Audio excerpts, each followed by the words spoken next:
Hello students, and welcome to the screencast overview for Lesson 6. Today's the official start of Lesson 6, and in this lesson we're going to be doing more of the same that we've been doing since Lesson 3, which is participating in our small group community discussions and working on a journal entry. So to date, you have already turned in 3 journals. This week in Lesson 6 will be your 4th. You've also participated in 3 small group community discussions. I know many of you are already getting started on aspects of your paper, which is really great. You've gone back to our learning materials from Lesson 1, and you've downloaded the paper template and are working on aspects of that paper. I'm just trying to click over to it really quickly. Here it is. So you've downloaded the paper template and you're working on aspects of your paper to date. So you've been working on setting up the introduction for your paper, the overview of your practicum, and talking about your practicum focus. And so many of you are already working on that, and that's work that you can be doing alongside of the work we're going to be talking about in this overview. But tonight what I want to talk about is ideas for how to come up with your findings for your practicum.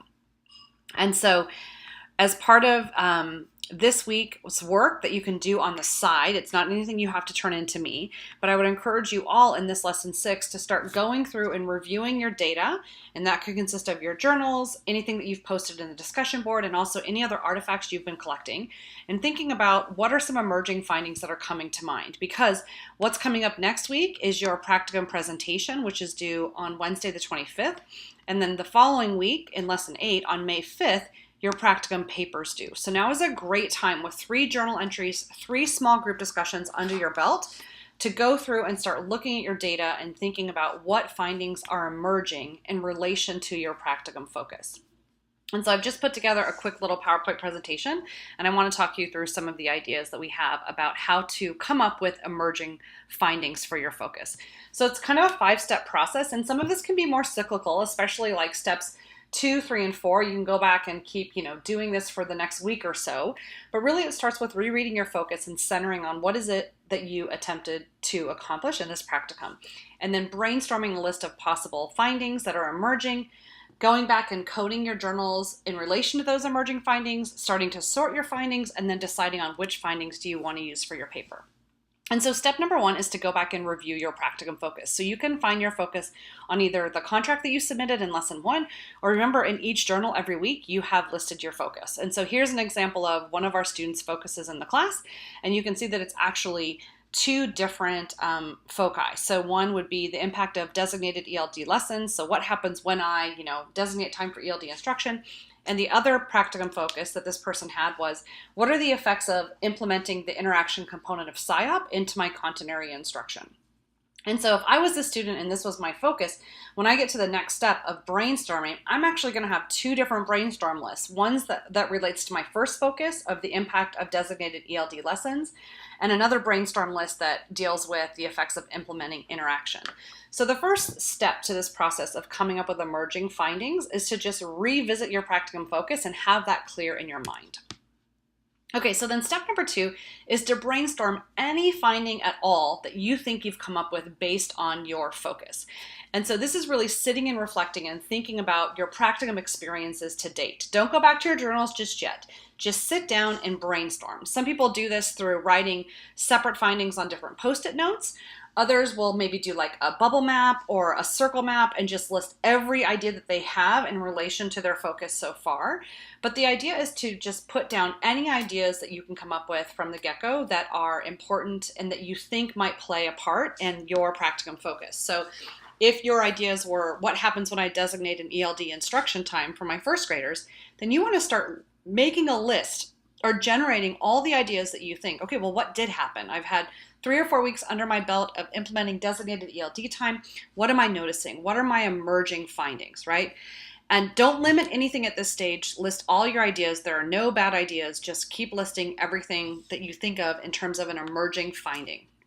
And then the next step is then to go back to your journals, go back to your discussion board posts, go back to your interaction with your peers and any other data that you've collected throughout, right? The evidence that you have, and take one finding at a time. Pick a color for that finding and start highlighting your work to see where does this finding come up, right? So if I say that if I'm thinking that having a designated ELD instruction time has made my ELLs more confident in their speech in large group lessons. And that's one of my emerging findings, that I'm going to go through my journals and my discussion boards, and I'm going to look for evidence that shows that my ELLs are more confident during their conversation with the entire class, their speaking opportunities in the entire class. And I'm going to highlight all of those instances in one color, so that as I'm rereading my journals and my discussion boards, I'm highlighting for the different findings, using different colors for different highlighters to see, where do these findings actually show up in my data, show up in my work.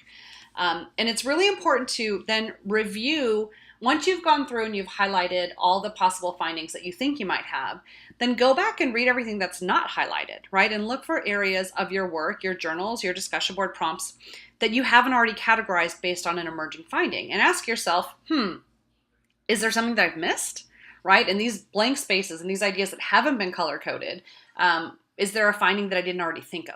Right? So that's step number 3, is once you have a list of emerging findings, then you're going to go through, and a finding at a time, you're going to highlight and look for evidence of that finding in your work to date for the course. Okay, so then step number 4 is to sort your emerging findings. So anything that you can see evidenced in your work, you're going to then take those findings and first think about, can you collapse or bring them together? So maybe there are a few findings that are slightly related and you think, oh, I can combine these to make one larger finding. The other thing you want to think about at this stage is, do I have a finding that wasn't really evidenced, or was the only evidence minimally in my work? And kind of like maybe set those off to the side. So at this stage, you've gone through, you have your emerging findings, you've highlighted your old work based on findings that you think might be there. And you're just going to start to see, can I bring any of these categories together? And are some of them stronger than others? Because the last step is to decide just on 2 findings. For your final paper, you only have to incorporate 2 findings related to your practicum focus. And so you want to kind of pick the strongest findings possible. So of all of your emerging findings, you want to think about which of these findings directly relate to my focus, right? Which of these findings are well supported in my work, so I can see evidence of them in my journals and my discussion boards, they come up again and again. And then which of these findings can I connect back to the literature, right? And so when you're connecting back to the literature, it can either be as an example of something you've read about, you've heard about, or it can be a non-example, like something that counters the literature. So even though the literature says X, what I found was an opposite of that, it was Y. So when you're deciding on your 2 findings, you want to think about what are your strongest findings and why. So looking for which comes up the most, which is really related to your focus, and which are well supported by the literature. So this work of going through and kind of thinking about your emerging findings is work that you should start this week. I'll post a link to this PowerPoint once I fix the few typos that I saw. You'll have it as you start reviewing your work, but it's a good thing to go and start doing now. Don't wait till the last minute to start reviewing your work for your emerging findings. And then also, while you're going back and reviewing your work to date, your journals and your discussions, not only do you want to kind of think about your findings, which is what we've talked about the majority here, but as you're rereading your journals and rereading your discussion board posts, you might also think about reflections and recommendations, which is another aspect of your paper. And maybe that's even another code that you highlight for, is what would you recommend and why, and where is that coming up in your experiences? Okay, the nice thing about going back and coding and highlighting and having, these aspects of your journals and your discussion board posts color-coded is then when you go to piece together your finding portion of your paper, you've got, let's say you end up going with a green highlight for this XY finding or what have you. You go back to all your journals and your discussion boards, you look for all the green bits, and then you piece that together into the part of your paper where you talk about finding number 1.